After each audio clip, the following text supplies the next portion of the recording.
reality sort of struck in, and these whales were going to eat us.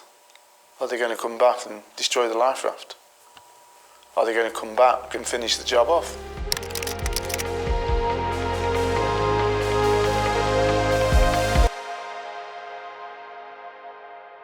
Hi, I'm Sandy Robertson. I'm a member of the Robertson family. Our yacht, the Lucette, was attacked by killer whales in the Pacific Ocean. Mum and Dad would tell us stories about their sailing days in Hong Kong. Sounded absolutely paradise. And then one day, Dad just said, right, we're going.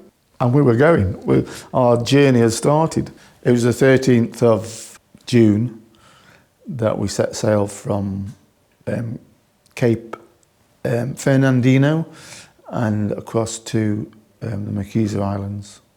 Everything on the Lucette was working absolutely perfect. And we were now looking forward to the next part of our journey, which was to sail down through to Australia, and probably going to be one of the most exciting parts of our journey. Never felt any danger from anything. We believed that we had sort of mastered the sea, if it was. 15th of June, 1972, Saturday morning. I've taken the helm at 8 o'clock in the morning. And it was a lumpy day, there's a big swell running, and the fishing line was out. Our elder brother Douglas brought me a cup of black coffee up. And I said, oh, the slip knot's gone on the fishing line. There must be a fish on the line, you can pull it in. So he's pulled the fishing line in, and he's just pulled the head in of the fish. He goes, well, that was a big fish there. So there must be bigger fish out there. Then suddenly, bang, bang, bang. My cup was up in the air here with coffee. The coffee was spilling out the top of the cup like that. And I've looked at it. I've looked at and thought, oh my God. And I've jumped up, turned round. By this time, the Lucette was starting to lean over. I've looked down there, and there are the killer whales. A mother, a baby, another one, with damage to its head there. Right, then suddenly Douglas, she shouted, whales, whales, killer whales. And I've looked round there, and there are the black whales there, with a big dorsal fin. And then as I've turned round, all I could see was the deep blue ocean. There was no timber, no bottom of the boat, just a massive big hole, and this water was just blowing in. All I could remember hearing was, abandon ship, abandon ship. Dad's come on deck, and he's given me a bag of onions, and he said, hold on to those onions. Took the onions, jumped over the side, rolled on my back, and I could hear this noise. I looked around, a bright orange life raft, and I swam to this life raft on my back and up the wave, down the wave, and eventually got to the life raft. Robin was in the life raft. He pulled the onions in and then pulled me in. Mum was swimming after me. Dad got in, and after doing, he got hold of the dinghy and pulled that with him to the side of the life raft. My dad told me was, you must always, if you're on watch, you must always look for everything and anything. We were supposed to be looking out, having a look out. And I personally had failed at one point.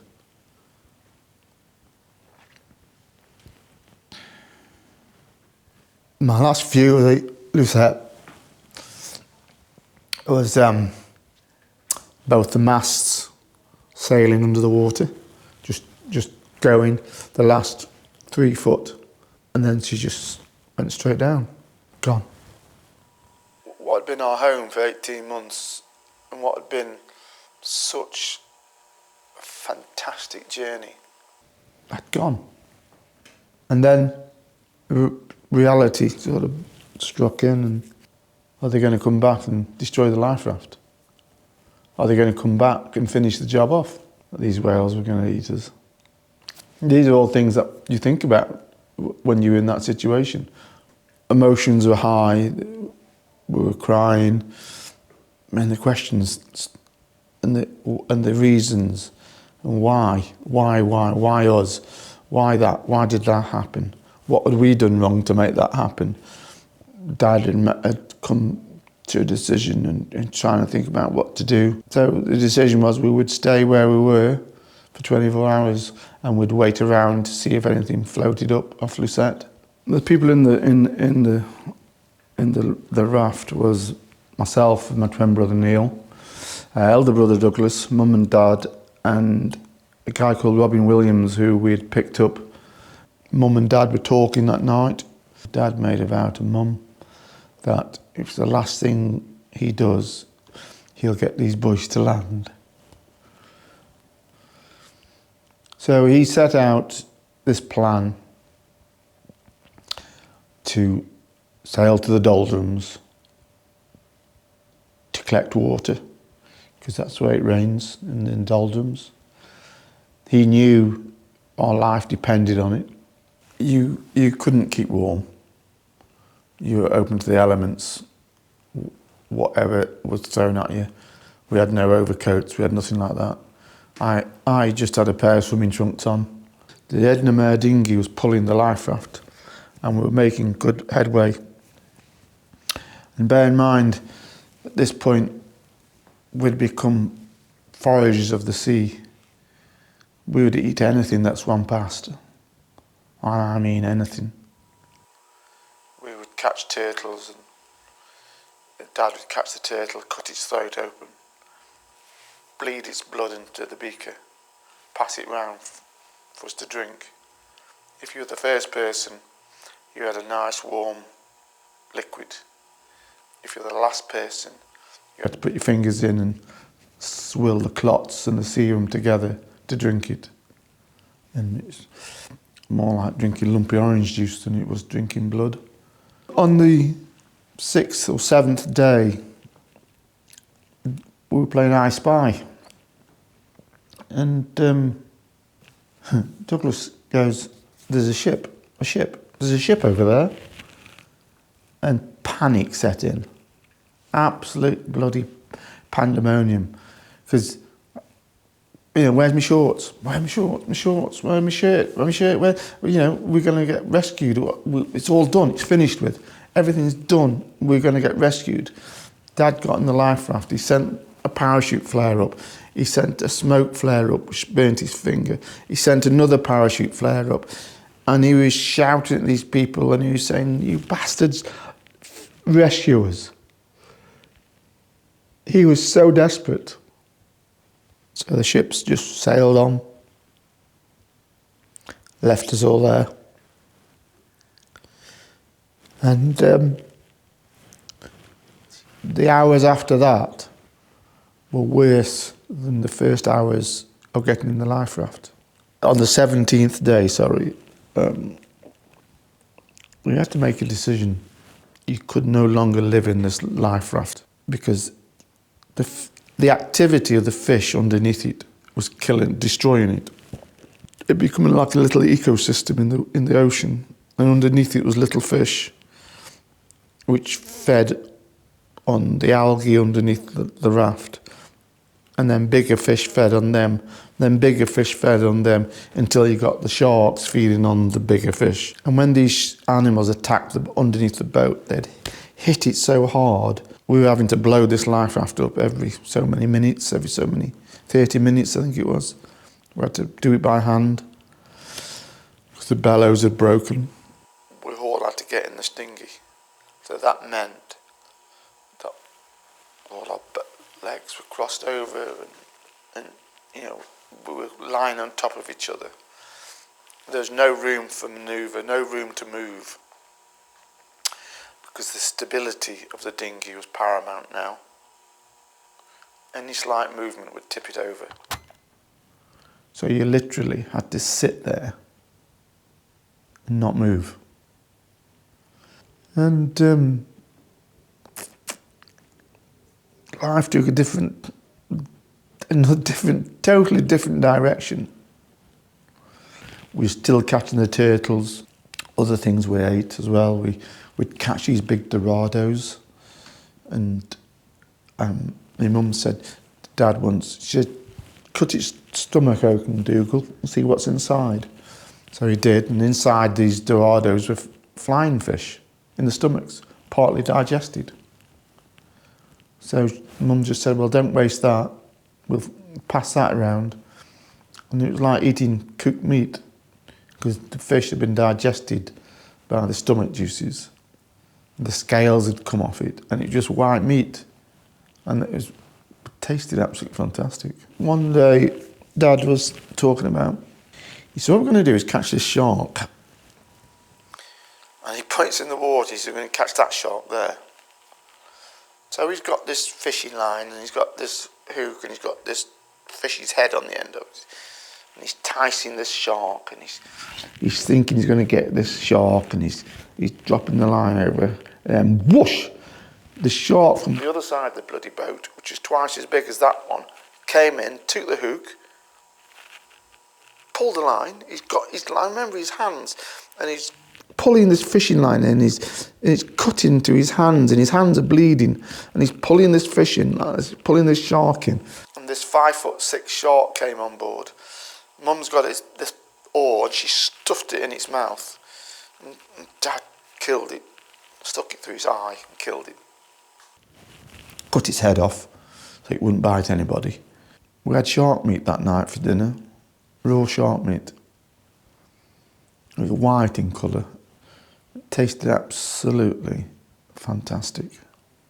In the bottom of the dinghy, there's lots of offal, blood, turtle fat, from the fat hanging on the rigging, drying out so we could chew it and things like that. And they'd thought of many things to cure this food and stock up the larder ready to make that big push for land. Mum decided that, well, Dougal, we don't want to waste any of this in the bottom here. So what we can do is we can give the kids in Douglas and Robin and an enema. So your intestines could absorb the moisture and the goodness without you actually drinking it. But the trouble with this is what goes in got to come out. The next day, we were absolutely covered in excrement. Thick, black excrement. And then this one day, it was coming to evening, and we were just sitting there, and my dad goes, he says, there's a ship over there. And what? Where? Stay still, trim. Suddenly, a danger. The excitement of a ship, the possibility of tipping the boat over at the very end and everybody drowning at the very last minute became reality. So we all sat there, still as anything. He gets the flare out, and he's lit the flare, and it's burning his thumb, and he throws it up in the air like that. And then he gets the next flare out, and it doesn't strike, and it doesn't strike. And suddenly he's standing watching, and he goes, I think she's seen us. He said, I think our ordeal is over. And Tokamaru came along and picked us up. And all these hands leaning over the rail to pick us up. And Neil was first up on deck, and then me. And then I got up on deck, and I looked at Neil, and Neil was lying on the floor. I thought, oh God, I wonder if they've made him lie on the floor like that. And then I realised I'd got no strength in my legs. I couldn't walk. Because for 30 odd days we hadn't used any of our leg muscles at all. And I just crawled on the floor and sat next to him. And then watched as Douglas and Robin, Mum got on board, and then Dad. And then suddenly they couldn't speak English, we couldn't speak Japanese. But they pointed at us and said, shower. And then we realised that we must have smelt absolutely horrendous. The first meal I ever had was bread and butter and a cup of coffee. Best meal of my life. Totally helpless in an ocean is one hell of a feeling.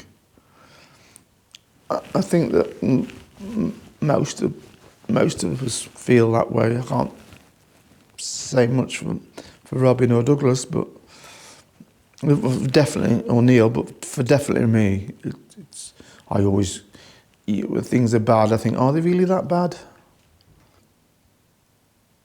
People's problems, people say to me, I've got this problem, I just think, no, you've got no problem at all, mate. I'm very much worse things happen at sea, man up to it and get on with your life, because the life you have is so precious. And when you've been to the edge of something where you could lose it so quickly, you really become to appreciate life. Whatever you do, whether it goes right or wrong, whatever you do in your life, you know, I appreciate my life.